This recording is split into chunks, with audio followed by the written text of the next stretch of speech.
안녕하십니까, 신수정입니다. 얼마 전 다른 기업의 한 임원을 만났습니다. 그 임원이 저에게 이런 고민을 털어놓더라고요. 제가 대표님께 직원을 참 많이 합니다. 사실 대표님께서도요, 언제든 직원을 하라고 말씀하셨습니다. 그런데요, 점점 대표님께서 저를 피하는 것 같습니다. 제가 건의한 사항이 회사를 위해 분명 도움이 되는 일임에도 불구하고요, 실행하지 않으시더라고요. 관계도 멀어지고 저도 점점 좌절하게 됩니다. 어떻게 해야 할지 잘 모르겠습니다. 많은 리더들에게 직원이라는 것은 참 어렵습니다. 저도 예전에 과도한 정의감으로 멋모르고 강한 직원을 한 적이 있습니다. 인격이 훌륭하신 분들은 이를 받아들이기도 하지만요. 자신을 공격하는 듯한 적나라한 직원을 좋아하는 리더는 거의 없습니다. 특히 자기중심적이고 자부심이 강한 리더에게 잘못 직원을 했다가는요, 미움을 살 수가 있습니다.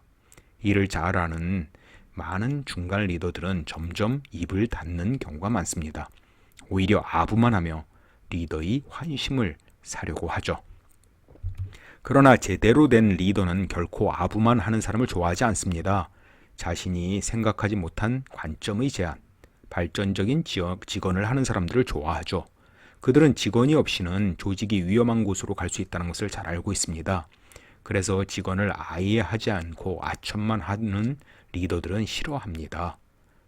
이처럼 잘못하면 미움받고 안 하면 무능하게 보이는 직원, 하지 않으면 회사가 잘못될 것이 뻔히 보이는 직원을 도대체 어떻게 해야 할까요? 저도 한 책에서 이에 대한 통찰을 얻었습니다. 몽고가 금나라를 칠 때 태종은 한 성을 점령했습니다. 이때 태종은 성의 모든 사람을 죽이려고 했죠.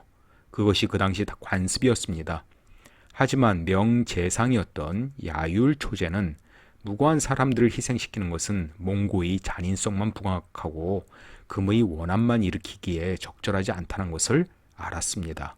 그는 어떻게 직언을 할까 고민했습니다. 그가 만일 폐하 이는 잔인한 행동이오니 죽이면 안 됩니다 라고 직언을 했다면 어땠을까요? 이 말은 지금까지 왕이 한 행동은 잔인했다는 의미이고 그의 말을 듣지 않는다면 왕은 더 잔인한 사람이 된다는 뜻입니다. 그는 당연히 이 말을 듣는 순간 왕이 불쾌할 것임을 알았습니다. 이렇게 얘기했다가는 사람들의 죽음을 피하지도 못할 뿐만 아니라 동시에 자신도 미움을 당할 것임을 알았습니다. 그래서 그는 이렇게 말했습니다. 금나라에는 진귀한 물건을 만드는 기술자들이 많습니다. 이들을 다 죽인다면 폐하는 귀중한 물건을 가지실 기회를 잃게 됩니다.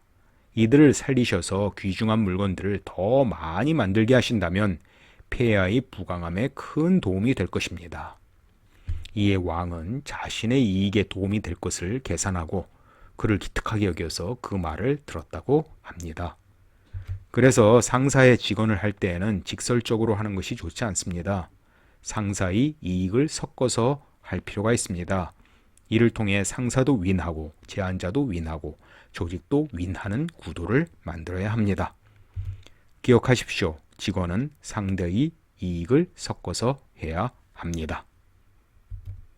더 많은 정보는 신수정의 리더십 코칭 티타임스를 참고하십시오.